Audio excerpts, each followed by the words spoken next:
Araw-araw na mga salita ng Diyos.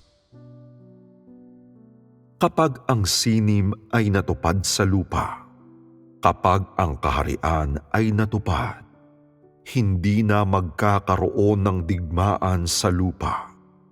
Hindi na muling magkakaroon ng mga taggutom, salot at lindol kailanman. Ang mga tao ay hihinto sa paggawa ng mga sandata. Lahat ay mamumuhay sa kapayapaan at katatagan at magkakaroon ng mga normal na pakikitungo sa pagitan ng mga tao at mga normal na pakikitungo sa pagitan ng mga bansa. Subalit hindi maikukumpara dito ang kasalukuyan. Lahat ng nasa silong ng kalangitan ay nagkakagulo. Unti-unting nagkakaroon ng mga umaagaw sa kapangyarihan sa bawat bansa. Pagkatapos ng mga pagbigkas ng Diyos, ang mga tao ay unti-unting nagbabago. At sa loob ng bawat bansa, dahan-dahan silang nagkakawatak-watak. Ang matitibay na pundasyon ng Babilonia ay nagsisimulang mayanig, gaya ng isang kastilyo sa buhangin. At habang nag-iiba ang kalooban ng Diyos, nagaganap ang matitinding pagbabago ng hindi napapansin sa mundo. At lahat ng uri ng mga palatandaan ay lumilitaw anumang oras.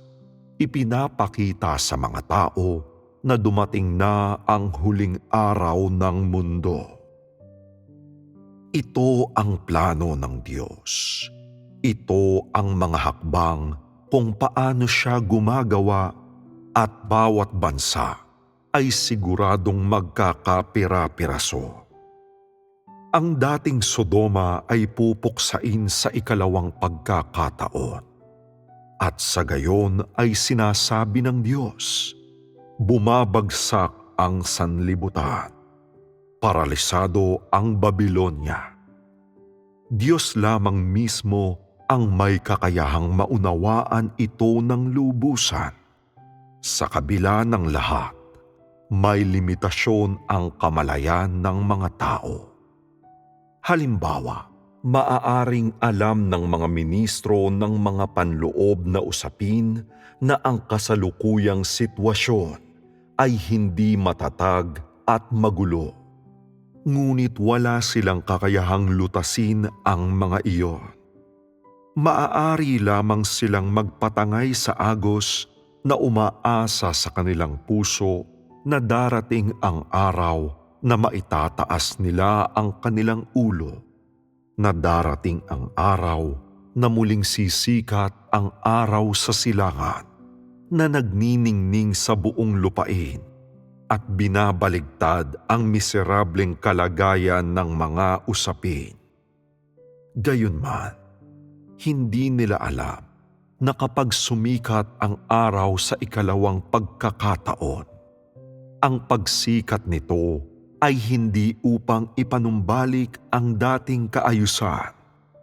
Isa itong muling pagsilakbo, isang lubos na pagbabago. Ganyan ang plano ng Diyos para sa buong sansinukob. Gagawa siya ng isang bagong mundo. Ngunit higit sa lahat, paninibaguhin muna niya ang tao.